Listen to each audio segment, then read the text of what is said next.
it's Katrina with California's Capital Cannabis Corner and Amy Jenkins here talking about cannabis here in Sacramento, California. One of the things that is really interesting to me is a lot of people are still confused, even though with Prop 64, cannabis being legalized here in California, we don't think about the industry side. So, for example, a distributor who's licensed to sell product, did you know that they actually cannot test out the samples today?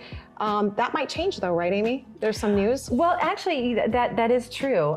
So Proposition 64 actually included a provision that said you cannot provide free samples, right? It is embedded in the proposition. It carried over when the medicinal framework and the adult use framework merged. And so to your question, yes, there's actually a bill though that aims to change that. And the bill actually is up for a very important hearing on Monday.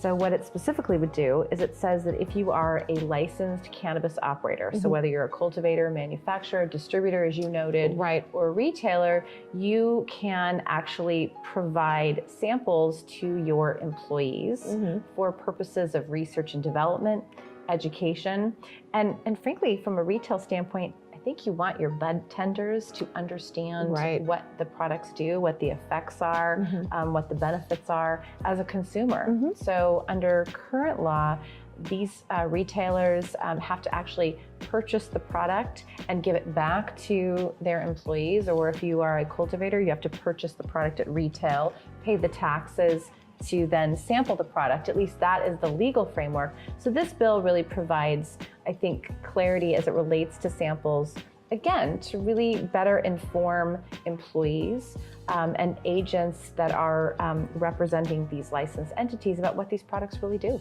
It's actually really fascinating because most people probably have no idea that this is the case. And I actually am curious how many licensed folks actually know that part of the law is that you're not allowed to sample these. You have to actually purchase them for your, like you said, like your employees, and kind of trouble they could actually get into without even knowing. So it's constantly changing, ever changing. Right. And now there's a bill that's going to actually potentially change that so that they can sample it. It's great for research. We were talking about that. It's great for various reasons.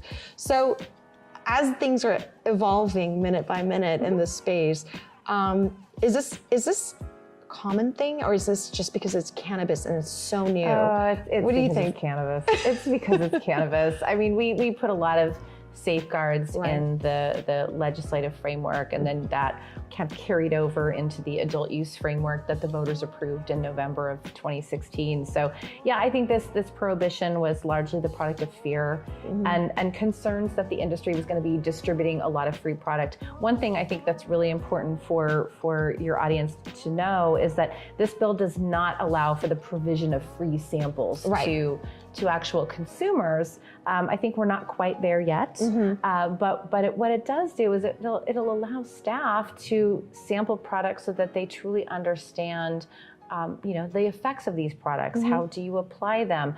Dosage. I think that's really important. So when they actually go to a consumer, or a consumer asks questions about a product, they truly know what the effects are.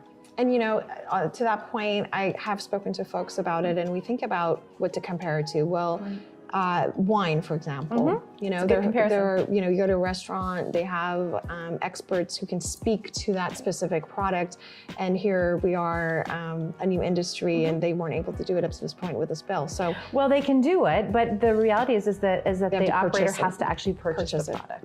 Right. So, what do you know? More new updates and continuous changes in the space of cannabis, and we have Amy Jenkins, who's constantly giving us the updates and keeping us in the know. So stay tuned as these bills go through and potentially become laws. We'll continue to talk about them. Thanks for the ads and follows with Sacktown 5, and thank you, Amy, again for all the updates.